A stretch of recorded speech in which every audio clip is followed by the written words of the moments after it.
So what's up, y'all? I want to welcome you guys. Listen, right here, we're about to have a great conversation. Cutting edge economy, preserving community and craft, powered by theCut and Lumiere Vodka. So we have great vibes, a barbershop, and some great looking right here to have a good conversation. But can everybody just go around and introduce themselves, since we're all meeting for this first time? We can start with the boss, the CEO, the guy that's making it all happen. Yeah. My name is Obi Omile, CEO and co-founder of theCut, and we are the haircut app. Easiest way to find a barber anywhere around the country. All right. Next, we in your house, so you mind, the man of the house. Go ahead and introduce yourself, man. Yeah, my name is Kenneth Stenard. I go by KJ. Owner of Another Level Cuts Barbershop. All right. What's good, my guy? How you feeling, bro? I'm blessed and highly favored. Y'all know me. Well, and if you don't, I'm Will the Barber. I'm from Atlanta, long story. Traveled all around America, military. End of the day, I realized being a self-employed business owner and BYOB, which stands for Be Your Own Boss, is more beneficial for your life and the future of your family. And so I decided to take that into consideration in my life. And as I was young, take those chances and risks and open a barbershop, which is Photo Fresh Cuts Barbershop on Allentown Road, and now have a barber school and then several other businesses. So, yeah. Black excellence, another level right there, right? We love to see it. What's good, my guy? What's going on, fellas? My name is Dre Smith. I have a social media branding and production company with my wife called All About It. Also have a podcast network focused on relationships called Relationship Restored. And all that landed me to now being the head of podcasting at Urban One. So, okay. Yeah. So far we got a lot of black excellence in the barbershop today. A lot of black men on another level getting our cut at the same time. What I'm saying? So I'm Connor Mike. I'll be the moderator for today. I'm an entertainment personality, host of the G League NBA, Capital City Go-Go, WNBA Washington Mystics. I also work with Radio 1, DTLR. Blessed to do what I love, using my gift of gab to entertain people, whether it's a cool, intimate, small group like this or, thousands of people at an arena or concert. So that's a little bit about me. What's up, my guy? Over here in the suit and tie now. We see you, okay? Look, he had to take the tie off. He trying to be casual now. He came in ready. Because all y'all got just swag on. I'm feeling like grandpa. It's all good. It's all good. Keep it classic, man. It's all good. You fly. It's all good. So my name is Chris London. I'm a financial advisor. I work with a company called Wealthcare Financial. It's a black-owned investment advisory firm. I'm also the chair for economic empowerment for the NAACP in the Washington, D.C. area. So I'm just excited to hear what you guys have to say. No, for sure. So I'm glad we all going to introduce ourselves. Everybody's resume, I know y'all kept it brief. Y'all being, a little humble, but it's a lot that you all do. But, we're here just to talk about barbering, theCut. Talk about the brand theCut, what it all does. Because it's definitely a platform that definitely helps out people who are definitely barbers, people like ourselves who aren't barbers, who are looking for barbers to connect with. So before we get started, give us insight about what theCut is all about. For sure, I can do long description, short description. Short description, if you ever use like Open Table or anything like that to like book a restaurant, we're the same exact thing, but for finding a barber and booking a barber. Long description, if you think about it, we're trying to empower barbers on one side, give them the tools that a lot of large businesses have and large entities, and we're giving individual barbers the same access when it comes to schedule management, CRM capabilities, and payments, so that they can run and grow thriving businesses. On the other end of that, we're trying to build a discovery marketplace to simplify the process of finding a dope barber anywhere you go, because that's the worst thing that can happen, right? You're trying to test a new barber. So we want to remove as much risk and friction from that experience, so everyone can get a fresh cut. So we always believe you look good, you feel good, you do good, right? So we want everyone to feel that way as often as possible. No, for sure. So I'm gonna do an icebreaker with everybody.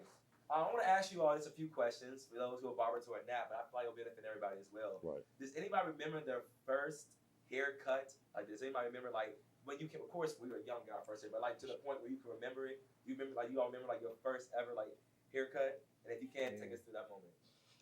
You go first. Yeah. We in your house, man. Yeah, you go first. My first ever haircut. If not first ever haircut, I do remember your first time cutting somebody's hair. Yeah, I do remember that. That actually was in barber school. Okay. That was my first time cutting someone's hair. We had to pair up. He cut my hair. I cut his hair. Oh, so if you mess up, yeah, mess up yeah. You had him looking straight, or was he? So Yeah, I mean, it wasn't. You know, Hey, look, I was already receiving before. it was. It was my first time. It was my first time doing a full cut, but I mean, we were under the direction of the instructor, so we just did, step by step. So it wasn't terrible. I would say that it wasn't terrible. It was terrible. It wasn't. He didn't want a If you refund. could rate it out of 10, what would you give it? Man, back then probably like a 5. Okay. We'll be in the middle. Yeah. Did he have to wear a hat afterwards? No. I think he was good then. He was good then. He had to get. That's what I'm saying. The cut was straight. At an early age, He's I 10 mean. now, he's Yeah. 10 now. Always. It's a 10. But all right, how about you, man? And you said you went through the military, so I know you probably had the buzz cuts, the jumpers, the ones, the twos. But remember your first cut? Oh yeah, I know. I have a pretty good memory. So yeah, I know my guys. Like first guy I ever cut, I was in the 12th grade, Okay. first semester, and I was in Grove Street Barbershop, which was our high school barbershop. Okay. And we just opened it at Miller Grove High School. We were the first graduating class in 07. Dope. Okay. And so the motto is the school where you must do something. So everybody in the school was involved. Everybody's active. I'm in multiple programs, stuff like that. But the reason I took up barbering was because I did AP art and I could paint and draw, and I sold my pictures and stuff in auctions, and I did pretty well with that. But my AP art teacher was like, how can that translate well into the working civilian lifestyle when you grow up? And so how can you turn your art into a craft? And so I signed up for the barber school that just opened, and I cut this guy named Radio. We called him Radio. Oh, now, we hear radio. We thinking that, Radio the movie. So No, which one is it? yeah, Radio the movie. I So, believe. but he was cool though, but he was like Radio the movie, and so and no offense to anybody, but he was chill. He sat in the chair. I gave him a pretty good cut. I gave him an even Steven. Okay. Our teacher was Coach Breedlove, our high school female basketball coach, Okay. and she owns barbershops in Atlanta, and so she was our barbershop instructor, and she was like, all you can do is even Stevens first 6 months. So that's all we did was the first 6 months of school was even Stevens, and what is even Stevens? which is a Caesar, which is another term, which is basically a one all over, a cut evenly all around, and you can fade the back or something, but she only let us square the backs and square the sideburns. Gotcha. So we couldn't do anything. Those who are listening and those who don't, ain't barbers. I'm over here. What's the even? I'm thinking Same, any channel. same. I ain't Like know. even Stevens, diverse, and even Like a church boy haircut. Even all over. And so that was pretty easy. So I did a pretty decent job, and I could draw and paint already. So I felt pretty symmetrical. And from there, I was told I was the second best in the class. Okay. I didn't like that. And that was Pressure. Yeah, So and I that was wanted to be because the best. someone else, his father owned a barbershop, and he ended up becoming my best friend. And we went to college together and stuff and crazy. That's But I was always at competition about, oh no, I'm the best. So I made sure I focused on getting better, and I kept driving, and that's how it goes. I love it. I mean, do you remember your first? Look, you ain't cutting no hair. I ain't cutting Do you hair. remember your I first ain't haircut cutting. now? Yeah, it was a typical young dude. You go in the barbershop, they got that little box leather thing. They sit in the You chair. sit on it. You sit on it. Mom standing right there, Yeah. making sure I behave and don't act too crazy. Bribe me a little bit. I'll get you something after if you barber hold my hair one hand, just stay still. The lollipop. The Lollipop. lollipop change a lot. Like you get a cherry, you get a raspberry. For sure. But that's what it was. It was Green's Barbershop. I remember that, Mr. Green. Mr. Green. Gave me my first cut. All right, cool. Yeah. He makes making that green now. He got green on, so that's the Mr. Green. Yeah. Okay, In dedication. Yeah, there you go. Shout out to Mr. Green for listening here. I would say the same thing. What I can remember. I know it was the shortest haircut I could get. We were bald. Yeah.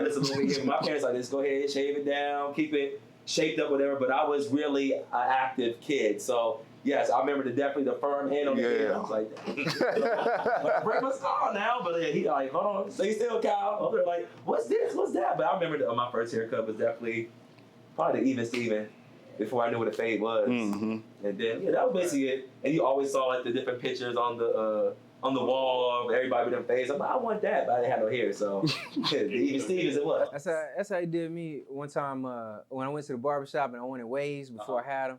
I asked the guy, I said, "Can I get that? I want waves."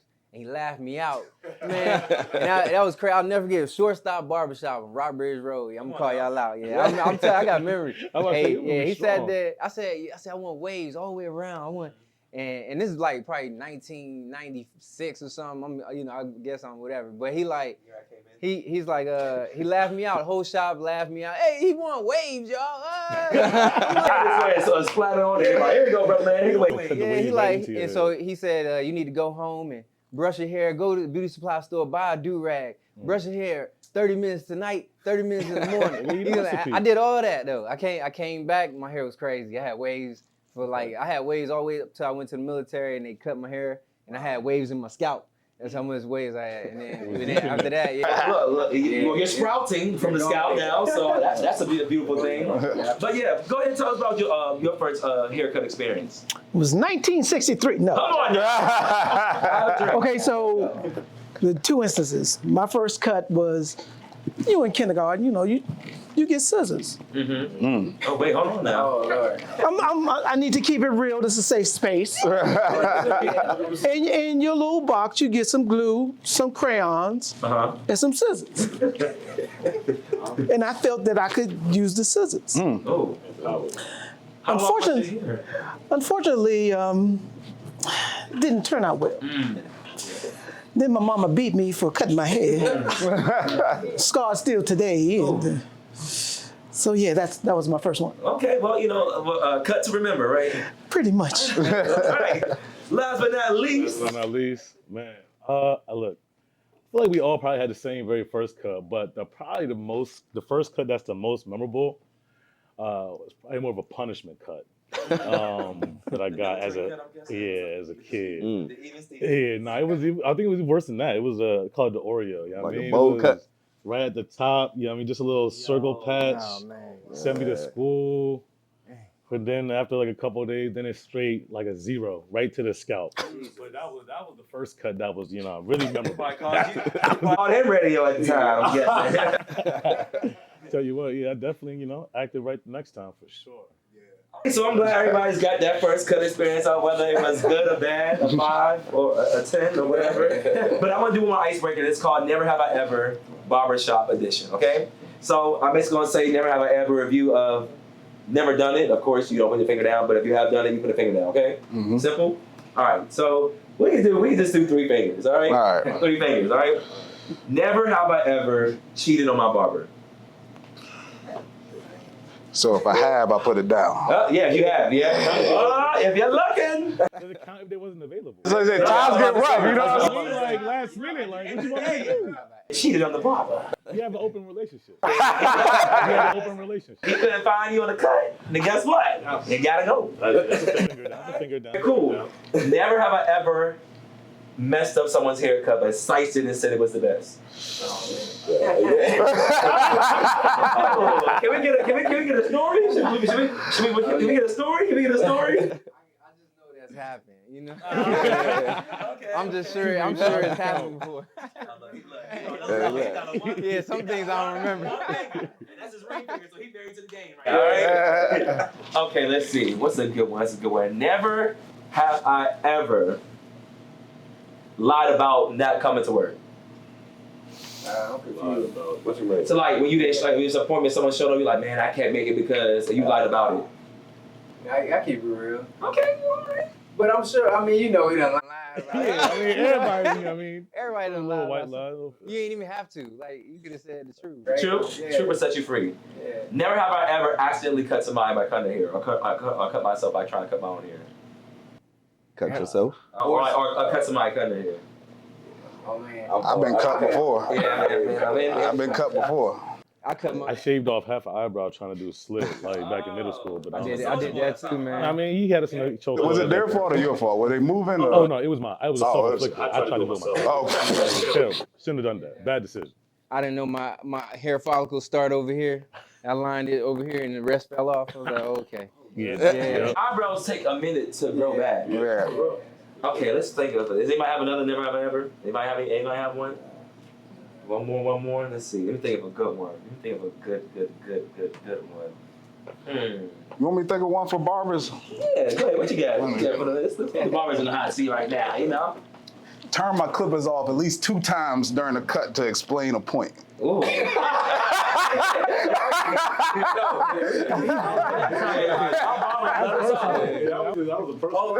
Turn the clippers on. Hold on, man. It's like, what you doing?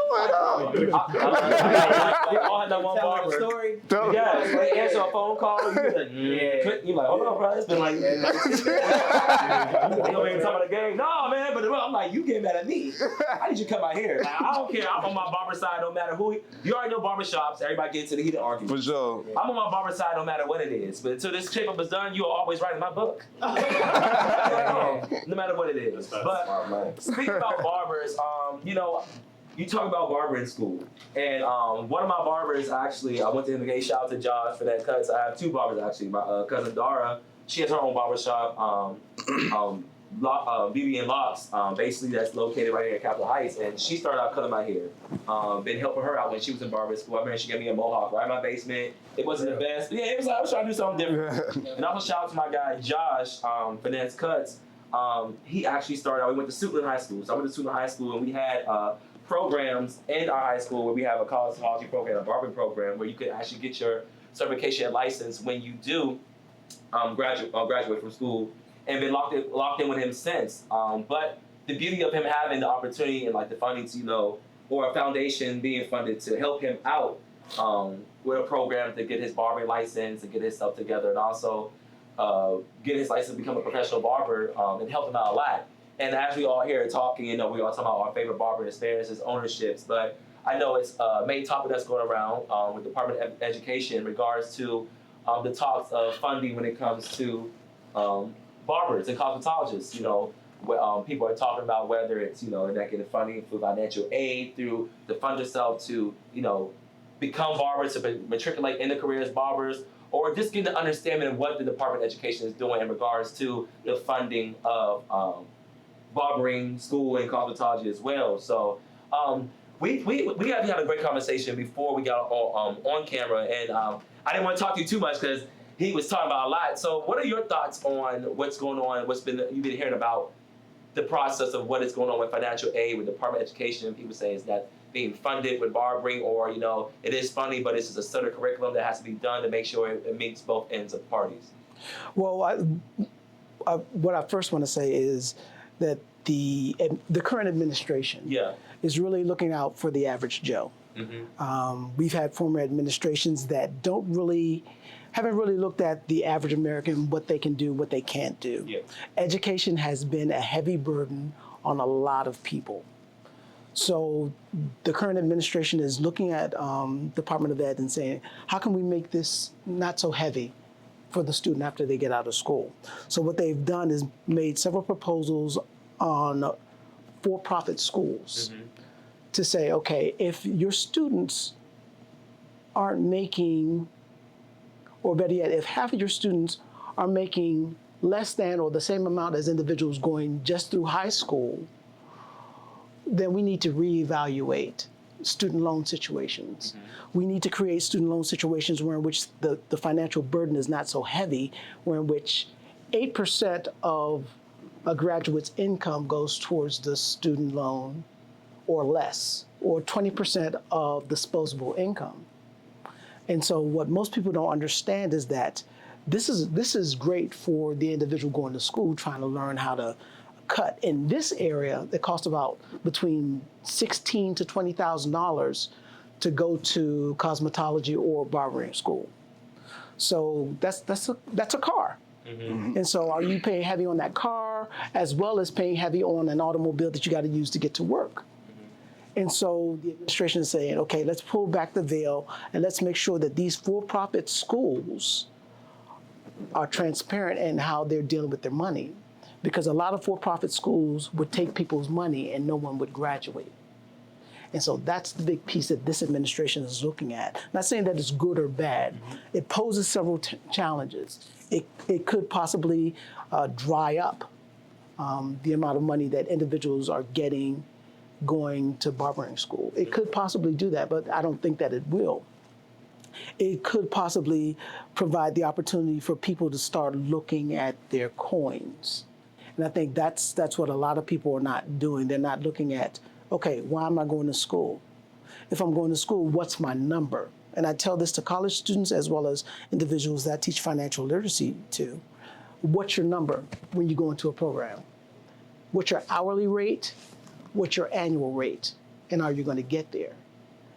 Now, on Glassdoor and a couple of other websites, it says that the median base salary for a barber is somewhere between $32,000 and $45,000, which is not necessarily the case. Every case is different. Every individual is different. Everybody cuts differently. Some people can get 3 heads in 1 hour. Some people can get 2. Some people can only do 1. And then depending on how good you are, your customer service trait, your ability to go above and beyond and what you're doing will determine how much you make. And so, again, what the administration is endeavoring to do is open up transparency so that students aren't taken advantage of, and at the same time, that the burden to pay back a student loan is not heavy, if that makes any sense. No, for sure. It's making sure both parties are basically financially stable and comfortable through the next steps they take throughout their journey through if it's cosmetology or barbering as well. But the main importance is making sure, we're funded, making sure, we're getting the proper needs to make sure we can have, our barbers and cosmetologists funded and in their craft to help us out. Because let's all be clear, when it comes to whether cutting hair, getting our hair cut, barbering, cosmetology, that plays an important part of how you look good and making sure you feel good. So I'm just gonna open the question, anybody can answer. What is the importance of making sure our cosmetologists and barbers are making sure they're funded through financial aid, making sure they're funded through their career? Why is that so important? And being like, to you all. Well, it's important because you don't want this trade to become like a lost art. Yeah. When you go to a barbershop, you want to come out, you feeling fresh, you feeling clean, you feel like you're ready for the day. You might have an interview, anything, but you never want to go out feeling the same way that you came in. And I think that's very important. But from an educational standpoint, it's important to have that funding to get these kids through school because, we do have apprenticeship programs, but I feel like a lot of times they aren't getting everything that they need, that they would be getting in the actual school because the person who you're working under, they may not be able to teach you color or they may not be doing color as often. You may not learn about the chemicals and things of that nature that you would definitely learn as a school. So I think that educational piece is very vital in the funding. And, a lot of times coming from our neighborhoods, we may not have the financial literacy that you're speaking of saying, oh, what's your number? I don't know. I'm just trying to get by. You know what I'm saying? So, excuse me. So it's kind of like if I don't have this money to pay for school and I don't have the government's backing who are supposed to be working for the people, then it's kind of like, well, you're telling me I can't pursue my dream because I don't have financial aid backing. You know what I mean? So, I think it's very vital. I understand what you're saying about, the for-profit schools, they're taking money and things of that nature, but, just and not to take up too much time, a little quick, yeah, just a quick personal story about me. Like, I probably wouldn't be in the position I am today without financial aid or help from the government. Barbering was something that I always wanted to do. But I kind of got pushed into it. I was laid off twice within 2 years. A lot of people don't know that, from corporate jobs. And instead of just sitting at home, I decided to pursue my dream of going to barbering school. I didn't have any money to pay for that. Like I said, I was laid off, collecting unemployment. But if it had not been for financial aid, I may have been here, but I probably wouldn't be in this position today. ownership. That's real. Black ownership. You know what I'm Coming up for that though? Yeah. Black ownership, no, for sure. No, you hit it right now. How about you, Obi? What are your thoughts on the importance of, making sure our barbers and cosmetologists are, funded right to, pursue their career, especially, because if not, and it falls short and it isn't as looked at as like a high income or a high importance, that can play effect on your brand. For sure. I mean, I think 100% like echoing both the sentiments, right? You're 100% right that the way that the administration is looking at, they're trying to look at how they protect the average man, right? And I think part of the awareness that we as a company and a community we're trying to raise is around the kind of methodology or the way they went about it, right? Because what they were looking at, I think it was around like the debt to income ratio, and the frustration that many of us in the industry had is that they just didn't have the accurate data or resources to report what the earning levels of a lot of these barbers or stylist or beauticians were, like 1, 2, 5 years out. When you look at a lot of data that we have internally or some of the other data that was reported, like barbers are earning more than the US average median, right? So to see like they're like low earning positions or low earning workers and that the whole industry should not be looked at, well, there should always be accountability. You should definitely be looking at people who may be abusing others. But to your point, I don't want it to have a negative effect where now people who are good actors or people who are just trying to, take that next step in their career are now penalized by the acts of the few, right? But why is it important? It's like there are not many people have more than $600 on average, like in a savings account, right? So to expect them to be able to pay $5,000, $10,000, $20,000 for barber school is kind of ridiculous, right? So the accessibility to financial aid will be crucial to keep this industry alive, and that's what we want to make sure that always happens. That like they always have access to funds to keep them going. No, for sure. It leads me over to you, Will, because I know you said you went to barber in school. Yeah. Was it through financial aid, or did you have to get the money? I could touch on every point all three y'all made for real. I can go in order and all that. I heard you. I got you covered. I will say, first caveat before I start is a Barbers Guild and a Barbers Union is needed. That's something that can secure us in ensuring that we have a voice. And I'm sure we already have barber unions. This isn't the first time it's been mentioned. I called one of my old guru barbers the other day, and he was like, "Hey, yo, Billy Glenn, we need a union." And that was just him yelling that out. But this has been echoed for the longest. And I'm sure if I Google it, we have one, and we don't galvanize it like we should and fortify it. And that's the problem. Like, we are not unionized. We're not a community as we need to be.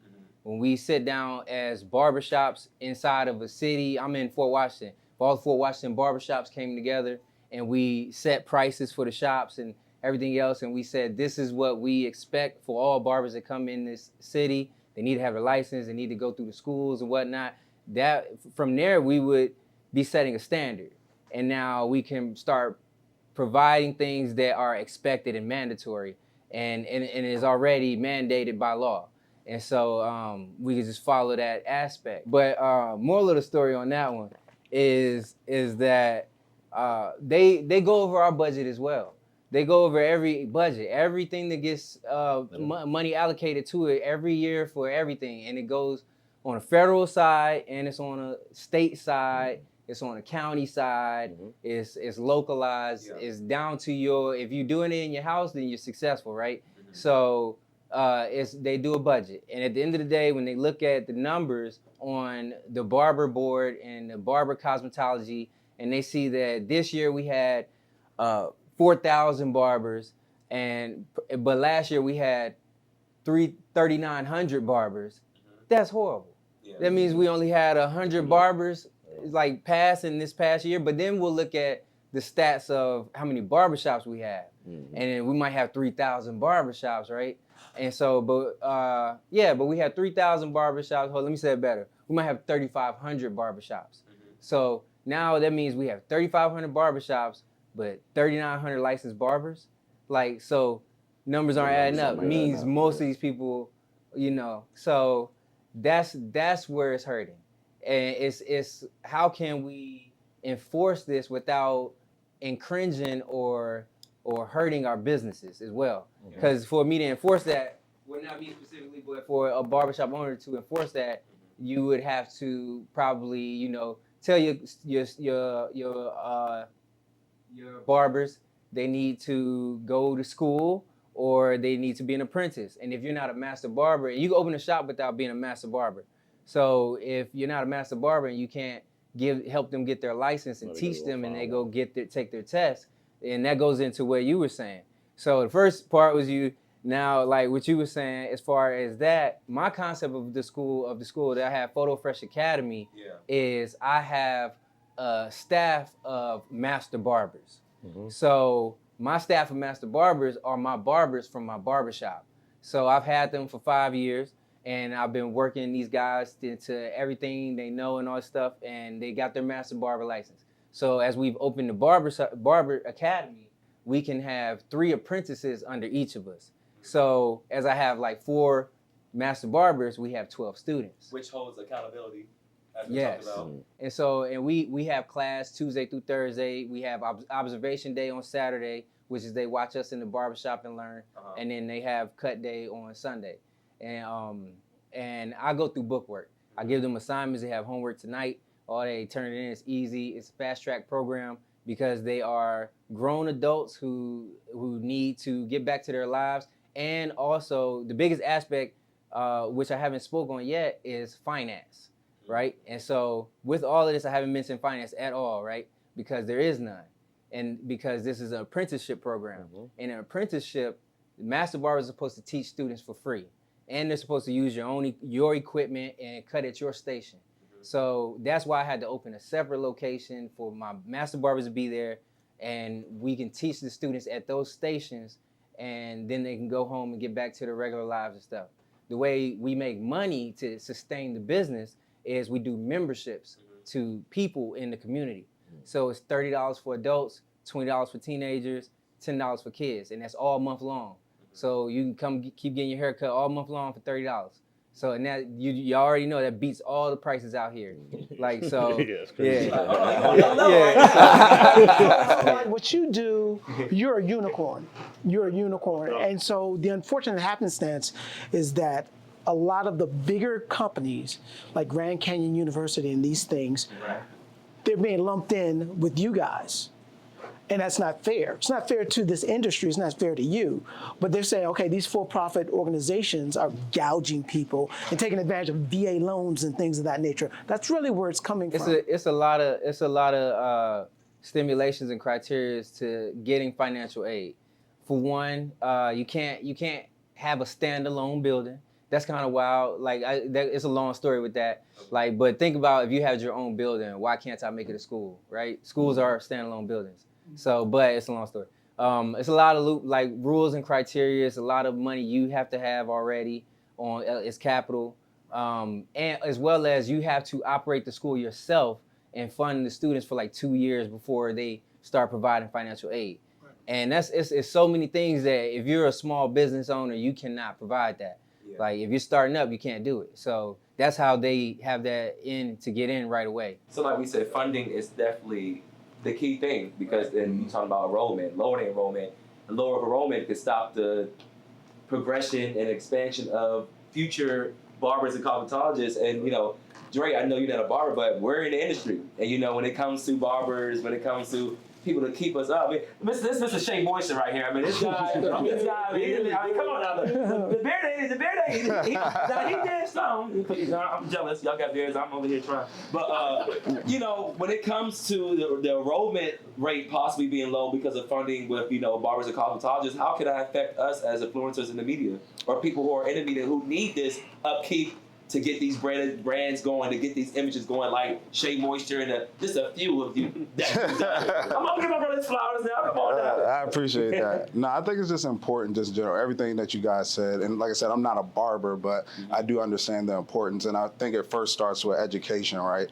Even me, somebody who used a barber my whole life, I didn't know how much barbers made or how much they could make until, like you said, I did a Shea Moisture men's shoot with their first men's campaign, and Wade the barber was my barber. And then I'm sitting there talking to him, figure out he from the crib. It was like, oh, you got multiple shops.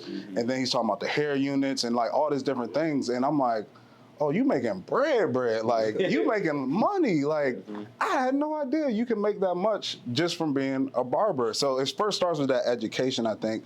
And in my time, like having a business, I just learned that like, if you want to be a high income earner, specialization is how you do it. Like you find a skill, get really good at it, specialize in something, and that's how you can make a lot of money. And I learned that barbers, have that ability to be high income earners. And I think the schooling is so important, and people being able to go to barber school to learn the craft, because, through my time, like, you mentioned art, like with being a barber. I think that's the same in like photography or videography, is that you get into it because you have the eye, but it takes time for your skill to match your eye. You know what I mean? And you need to practice and practice and practice and practice. And you need a space to be able to practice and learn. And I also learned that it helps if you have mentors who can show you the way versus trying to do it on your own. Yeah. So I feel like the schooling provides not only the time for you to practice, but mentorship and how to do it. Like the Even Stevens for 6 months, like it's telling you how to do it. Better in my head. I know, right? You're learning the craft. You're learning the craft, because I think it's dangerous when you have people out here. Although you can go to YouTube University and learn things yourself, not being skilled and not being taught, you can do damage to people. So I think it's just important. This whole conversation we're having is so important, and somebody who utilizes barbers so much, because it is a very intimate thing. We talked about even the writer's strike and all that stuff. A lot of these big conversations around technology and how technology is replacing jobs. But I feel like as barbers, it's just, that would be so hard to do, right? Because it's such an intimate thing. Like, it's a reason why dudes be like, yo, I had the same barber for 20 years of my entire life, because it's a guy touching my head, touching my face. It's an intimate thing. So it's just so important, man, to provide, this opportunity for the next generation of people who want to continue to do this craft, and they're being taught and taught and taught, because I can't see somebody being okay with a robot cutting their hair. You know what I mean? I can't see that. Like, I ain't trusting that, you know what I'm saying? One little lag, and now you got to cash it in. Twice. I ain't telling. I need these robots be lying on you sometimes. They do. That's a black guy. He's telling. I know. Our robot. Can I add this? Go ahead, man.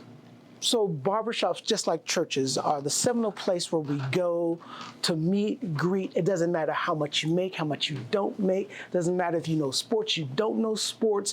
We all come here because we want to feel better about ourselves. Yeah. And so like the barbershop, just like the bartender is there and he's listening and he's talking to us through our challenges. He's talking to us through our children and the emotional challenges that our children bring. And so that is a gathering spot that we sometimes forget. And so it's the value, like you said, computers can't do it. There will never be any innovation that will take away what you guys do. None whatsoever. Yeah. And so the reason why I know, I'm not gonna say how much people make, because that's nobody's business. It's a high earning proposition, is because you're meeting not just the physical need, because if I gotta go sit in front of $1 million client, I gotta go to my barber. For sure. If I gotta go sit and do like a conference call, or even in-person lunch with some people, high net worth individuals or C-suite individuals, I'm going to my barber first and I'm going to my tailor next. Yeah. Because I need to be tight. And at the same time, I can say, okay, this is what happened today. I'm upset. These people did this or whatever. And the barber just sits and he goes through, and just like a bartender. It's like a place of brotherhood when you think about it. Yeah. And to that point too, it's like, I know growing up for me too, like barbers were the first entrepreneurs that I saw. You know what I mean? Like, that had their own place. This is my place, this is my shop. Do what you need. Yeah. You need to grab this, go run, do this, or providing opportunities. Yeah, sweep this hair up, give you, a few dollars to do what you I made want. some money. Sweeping up. Yeah, it's like we all been there. So I think, speaking to your point is so important. So it's and you all talking about this origin of just the business of barbering. Look what it's done and how it's impacted someone from just sweeping up, here at a barbershop. Looking up to somebody, and it creates, especially us black men when it comes to barbershop, bringing our brotherhood, because, you always talk about, the black man turn out a black man, and no father figures, all these type of different narratives. But like you said, when you come to a barbershop, having that funding to make sure we uplift these barbers and have a place where guys can come together so we can stop the violence, Someone could be having a bad day. You spoke on being a therapist. Yeah, I thought as a young black man, and and as voice for other black men, and you all being voices of black men, we need somebody that understands us. Absolutely. You know what I'm saying? Like you said, it's just like church. It's like school. You need to have an outlet because sometimes your home or some place is a place where you feel you can talk to somebody. Unfortunately, but having these places where seeing a black guy who owns this, seeing a black owned app, coming to a barbershop, seeing a black entrepreneur in wealth in the NAACP, a black entrepreneur who's actually paving the way for young black barbers, a black man who can look like me, who's doing stuff in the media, a black man who's out here, really loquacious and speaking his mind. Different people come to walk of life, and that's the importance of having. Yeah, it's a melting pot of like melanin and diversity within our melanin as well. So I think it goes back to that funding. And also make sure we're holding each other accountable when it comes to the funding as well, to make sure the money is calculated out to the right. It's calculated and being used in the right power and right ways to make sure it's funding. Like you said, there's both sides to it. But that's the importance of it all. But I know I talked to him about the importance of making sure barbers are being funded and enrolled, because the enrollment rate going down can affect us as personalities and entertainers. But how can explain to us how that could be an impact on you all as business owners, and having the app where barbers can connect. If that enrollment rate goes down, how can that affect you as entrepreneurs in your business? Yeah, I mean, I think it's like less about us, but more for the individual shop owners around the country. Where like if they don't have barbers to fill their chairs and their seats, like we are the second thought after that, right? Yeah. But I mean, yeah, that's the fears, right? If like the new regulation, if they're too stringent, the laws don't make sense, or the rules doesn't make sense, then you're going to see a lot of barber colleges not be able to provide financial aid, and you're going to see a decrease in barbers available, right? Or at least well-trained barbers available, right? Because what you might start seeing is a lot of people just start cutting hair because they can get you out the way with it, even Steven, right? Yeah. Then you see people getting nicked, or you see people starting to get nicked, and like that's the fear. Like you don't want people going out here giving out haircuts when they're not properly trained to, but right? that goes back into securing our foundations and being like something that could be implemented. And I don't want to make anybody frustrated with me on live or in the internet, because this is like all right, but like if you had to, can you kind of tell where I'm about to go with that? Right. Yeah, for sure. You gotta apply something before you can. Yeah, not to have something for sure. You know what I mean? I mean, like accountability all at the end of the day. Because that's the hard part within our industry. Barbering has never been an accountable. Outside of the relationship you have with your barber, it's not accountable outside of that. Yeah. So excuse my French, but a term that I use with my people is you a nigga with clippers. Like before accountability starts happening, that's what you are. Right. Like before you start taking this serious and getting your L's, having a license, having insurance on you, understanding AFLAC or something, so you can have stability if your hands get injured. If you fall and jam your wrist and now you can't cut, that's important, because with us, you no longer have an income. The moment you stop cutting, the second you walk out of the barbershop, money flying out your pocket. Yeah. So all your income is when you're at the shop. I feel like I would love to speak to that too, because I know, just going back to my experience of starting, the business I had with my wife, and she could sell sand to the beach. Like, she's a great salesman, but she was a hustler. Yeah. But it's like, how do you transition from turning this hustle into a business? And I feel like you have the aspect of the technical skills of cutting hair, right?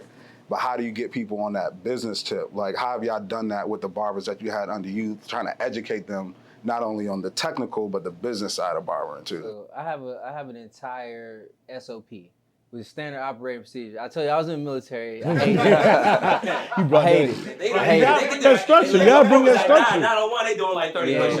Yeah, with the clippers they frustrated with me. Yeah. So I have 3 core values within the shop. It's accountability, punctuality, and consistency. And so everybody follows core values. The shop is great. If you consistent with your punctuality, which is being on time, and your professionalism, you'll do fine, right? And so what I've done since day one is every career I've ever had, I got promoted. I get promoted fast. I like making a lot of money. And so the last career I had, I helped make that company $250,000 when they first brought me in, and they gave me $5,000 for a bonus check. And I said, I need a raise. I mean, I don't need a bonus. I need a raise, right? And so a corporate came down, or a district came down. And they said, you know why you need a raise? Because you got child support, you got them baby mamas. Oh, that's crazy. Old white lady. I said, okay, you know what? I a quit. lawsuit. You kiss my butt. It's a super lawsuit, right? Yeah, right. And so, but of course, I didn't do that. I don't know. I'm gonna say I have excuses, right? But moral of the story, I took that with as motivation, and I said, okay, well, next year this time I'm open my own barbershop. I'll never rely on another company or business to ask them or expect another check or wait another 2 weeks or anything like that, because I clearly can make as much money as I need to, and I'm always helping everybody else make money for them. And they have a quota and a capital for each employee they have at every company.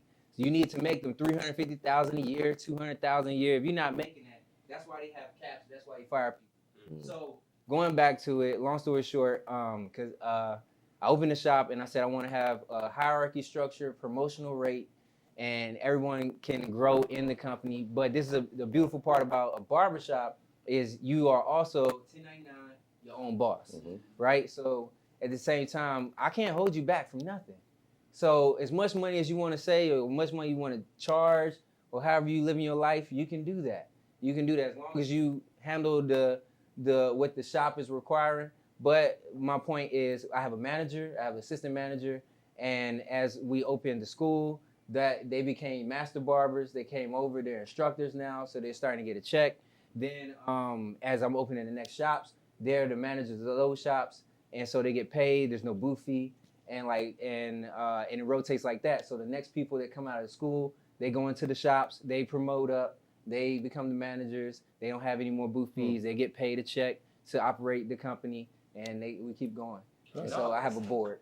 Yeah. So, And again, That's definitely Unicorn. yeah, for like sure. that's the concept, though. and that's what, and I know that's the beautiful thing about it too. Sometimes we're always so quick to point a finger at so many other things, but it's like, no, let's fix what's here in-house so we can be an example of, why this should be funded or why this should be looked through or spotlighted on. So having that, that protocol and that way and experience for young men, because I know you used to do barbering competitions. Am I correct? Yes. So explain to us how that experience was, because Those are fun.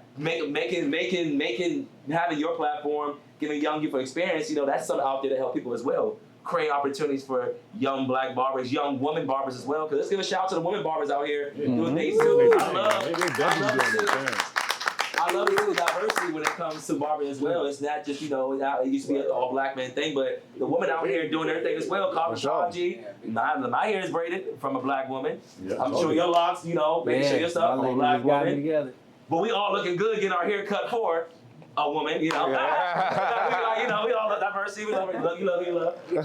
But create opportunities for people like that. But explain to us how it was being in barbering competitions and how we can, how that impacted you as a barber today. It was fun. It gives you, if you, I don't know if you ever been in a barber competition, but you get nervous and you shaky, sweaty, all that stuff. But you are who you are, so you have to, ground yourself in who you are when you go into something like that. Whenever you compete against other people, you always have to remember what you came with, right? It's not what you walking into, it's what you came with to go into it with. And I came with a game mentality every time. So I loved it. I've had plenty of barber battles. I've been tricked into barber battles before, and that's the craziest moments, like being tricked into a barber battle. Like I didn't know that could even happen before. I've been, hey, can you come showcase or something? And there's other people. And I'm like, yeah, what we doing? And they like, okay, all y'all got 20 minutes to do. I'm like, this is a barber battle. Trick you into a competition is crazy. But no, that's like you said, a beautiful thing, like having starting your business, doing stuff for the youth, and you being a business owner, and you also being a business owner as well. Like, talk to how did you get involved, and what is some, briefly before we wrap up, some advice you can give somebody who's trying to start their own barbershop. So one thing I do want to piggyback on what Will said was, he hit it right on the head. A lot of barbers, number one, they don't understand business. And one of the main things for barbers that I try to preach is to be on time. Yes. Do your best to be on time. Is it on time for people? Be on time. People don't like to sit in the barbershop for 4 hours. Their appointment at 1, you're not seeing them till 4. Yes. Take your profession much more serious than you are, because if you're on time, that's half the battle right there. Facts. You know, like you don't even have to be the greatest barber, but if you're on time, that goes a long way. Yeah. You know, that shows that you have structure, you know, and it shows that you're serious. Yeah. You know, and it shows that you're taking, you know, accountability, as we, you know, have been speaking about. So, you know, that's the one thing I want for all the barbers to do their best is to, you know, be on time. You know how fast it takes you to cut a fade, or you know how long it takes you to do a design. So, you know, just try to take your business more serious. And then the other thing is, I try to preach to my barbers about, you know, your appearance. You know, everybody coming in the barbershop not 22 years old. Yeah. You know what I'm saying? So, you know, you might want to straighten up a little. Let him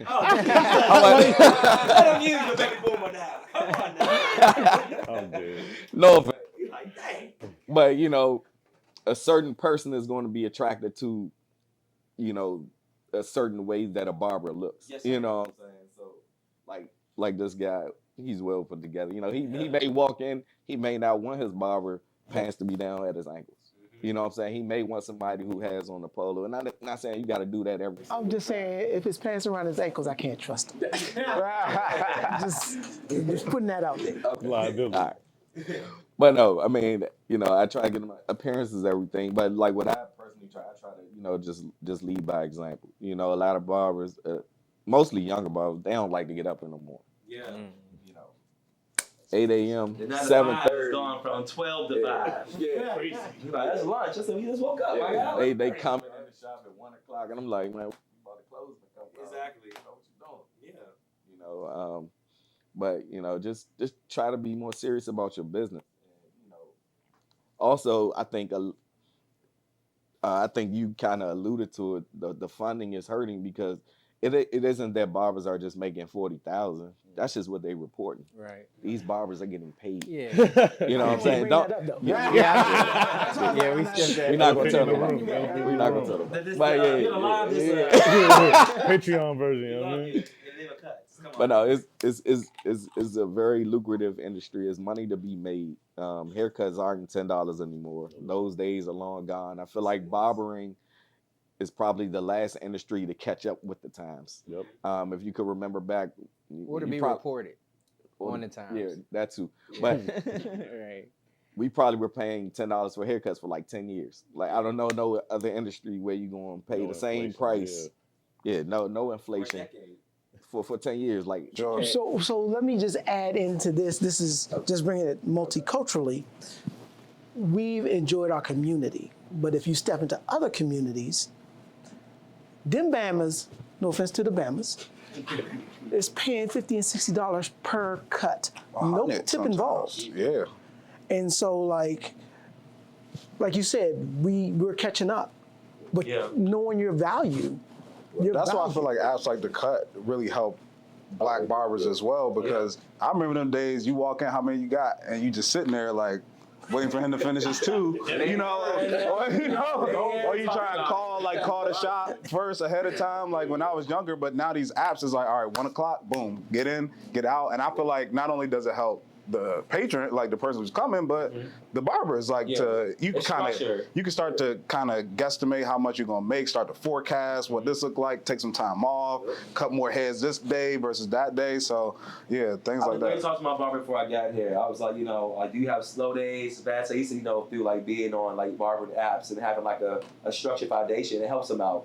And where he's like, okay, if I miss a day, I know I can like get this back another day. So like you said, it's structured. So I mean, to like what we were saying earlier, like those 3 tenets that you have, like around accountability, consistency, right? The apps or our app is like a big like reason why that happens. At least when we talk to barbers, like they tell us like before using the cut, they were more like Wild Wild West, but afterwards, like it just brought a whole level of accountability and professionalism to the career, right? Because like now you do have your client, oh, I booked you at 11. I expect that when I show up at 11, you're gonna be here, right? And that your next client at 12 is gonna be, I'm here at 12, you should be done, right? So like you have to be consistent, you have to be held, like you're not held accountable because now they can leave you a review. Because like I tell you right now, one of the biggest things that we see often is like barbers will have great reviews, But the second they get one bad review man. because of a bad experience, then he start hitting us up trying to get a review removed. So like it's a whole nother level of Hold on, bro. yeah, you know, You was late. you know what I mean? So it's a whole nother level of I mean, accountability. if you have a that's built in there. 5.0 and you go from that to a 4.9, Through the roof, it means man. I hit my Yeah, phone yeah, I'm like, calling. hey, yo, what happened? Yeah. You know, and I was like, I'm yeah, calling. I mean, it got to be accountability. So this is a side question. Does your app provide for the barber cancellation fee? Yeah. Yes. Yes, as a barber can set up cancellation fees. So like if you cancel on them last minute, you pay a cancellation fee. I have 100% no call, no show, and I have 50% cancellation up to 2 hours. And having apps like theCut, That's really good. it saves you on both ends. Because once you say I agree, you do all the little stuff you to put in to get the cut. You can't go back like, nah, man. You say, oh no. hey Siri, you put the cut app. And you go ahead, it popped up. Come on, so you know it's on the phone now. Come on now. And you go ahead and look it up, and that's all you're safe, all your bylaws, all the things structured. Like if anything happens, you're insured, you're safe. So.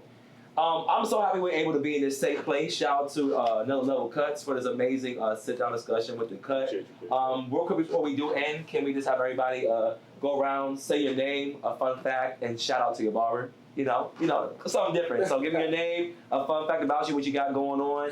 Well, let's say your name, some advice you can give to someone out there. You can promote yourself, what you got going on, and also shout out to whoever your barber is. So. You start with me. Yeah. All right. I mean. Name is Obi, CEO of theCut. If you need a barber, you know someone who does, download theCut, iOS and Android. Easiest way to find a barber, also the easiest way to run your business as a barber. Let's see, shout out my barber 83 in Alexandria. Shout out my barber Christian in Alexandria. Yeah, shout out any barber I go to, you know? All right, KJ. Shout out myself, as you can see. Yeah. I'm my own barber. And what else? Would you say a fun? Anything else? I mean, if you in the area or not in the area, stop by, see Another Level Cuts. We're here 6 days a week, closed on Mondays. Look us up. You won't be disappointed. Right. What's up, y'all? It's Will the Barber, owner of Photo Fresh Cuts. I'm my own barber. Okay. You know, but shout out to my stylist, the Queen's Tip.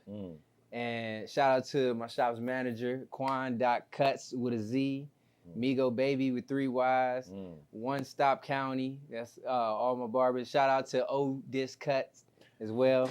Shout out to everybody else. Appreciate y'all for having me here. I've clearly been rapping. That's fine. So, yeah. This is That the was the barbershop whole conversation. point. So, yeah. You have a whole, You you know? really have a whole conversation while you're waiting, whether You you're know? up next or not, until you're done. I remember us having, the only thing, the email said 7 to 9, was we got a whole another hour just to talk about stuff. Yeah, so it's on you and then. I'm Dre Smith. I guess the one thing I'll leave for people is something one of my college coaches told me that always stuck with me is that the man who doesn't know what he doesn't know is a dangerous man. So it's okay not to know things and seek knowledge and seek information, and that's what we're talking about here with the schooling and funding for schooling and stuff like that. But acting like you know something that you don't know, that's when you really do damage. So that's one thing I take away, and just shout out my barber, Loda Barber. I travel from Tyson's to Waldorf. I catch that flight every 2 weeks to go see that man. That's what I said. Barber keeps you straight though. So that shows you the importance. Say the quote, my son. A man that doesn't know what he doesn't know is a dangerous man. I know that's right. All right. Again, I'm the moderator. I'm Kyle on the mic. One of our thing I want to get out there is always about a quote, why try to fit in when you're born and stand out. So like you said, being a unicorn, being different, whatever you do, whether it's barbering, whatever your aspiration is in life, keep being authentically you. We're in a world where, social media is the power, where you can be just losing yourself through other people's opinions, what other people want you to be, but as long as you're authentic to yourself, being you, staying creative, and thinking outside the box, the world is your oyster, the sky's beyond the limit. And shout out to my barbers, my woman barber, Dara Crutcher. Shout out to her, Inspiration Locks and Cuts. Shout out to all the lady barbers. And also shout out to my bros since high school, Sula High School. Sula High School. We didn't have a couple of shout out to my guy Josh Finesse Cuts. Last but not least. Well, Chris London, and I want to say thank you for this robust conversation. I would add this. Too often we are sofa setting or chair participants in the game. We learn to be technicians, but we don't learn to be bosses. We don't learn to be masters of our numbers. And so if there's anything that I can say to anybody that's listening or anybody here, know your numbers. Time is the only commodity that you can't get back. You can get dollars if you know how much your time is worth. That's the most important thing that I can say. Love your family, love your people, love what you do, be passionate about it. You'll make a lot of money. Shout out to I Need a Barber. So I'm just saying, I'm taking cards. I'm taking cards because I don't look as good as these gentlemen. So, thank you for allowing me to just take part in this conversation. No, for sure. Also, shout out to theCut. Shout out to our sponsors, Vocal Water and Flavor True, and also this is powered by Lumiere Vodka. So let's all get our cup up in the air right now. Lumiere Vodka real quick. Shout out to Lumiere Vodka now. Let me tell you this. There's a good aftertaste to it. So no matter what you're talking about, Lumiere Vodka now. Come on now, come on through with it. Come on, black on now. Come on now. So before we get down this, this is powered by them, so we appreciate you all. Yes, sir. Let's go ahead and do a toast for Lumiere Vodka real quick. So I toast to success for theCut. I toast to success for all our men and women barbers. I toast to success for you all and your future endeavors, whatever you do. Yes, sir. And let's keep being positive, keep being role models and influencing the youth in our community out here. Let's go ahead and keep getting these cuts. Yeah, man. All right, let's get it. Count the mic, we out.